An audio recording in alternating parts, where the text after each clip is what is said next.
3 اسئله لازم تسالوها لباباكم. بابايا دكتور خالد المنيري، كان سي او من اكبر شركات المالتي ناشونال في الفارماسيوتيكال اندستري. السؤال الاول، لو في حاجه انت تتمنى الناس تفتكرني بيها، ايه هي؟ اتمنى ان الناس تفتكر ان انت يعني انسان عندك قيم واخلاق عاليه، وانك انت بتحب الناس، وانك انت بتساعد الناس. لو في حاجه انت نفسك تغيرها فيا بقالك فتره ومش عارف تغيرها ونفسك تتغير فيا، ايه هي؟ ما تاخدش كل حاجه على صدرك، وانك تبقى ريلاكس، وكل حاجه هتخلص.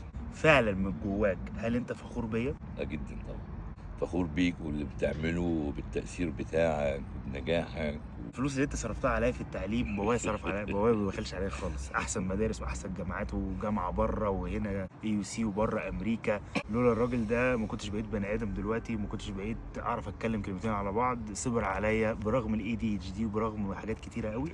تستغل الفرصه قدام الناس وتديني فلوس النهارده؟ استغل الفرصه واقول لك كفايه. عمرها ما تبقى كفايه.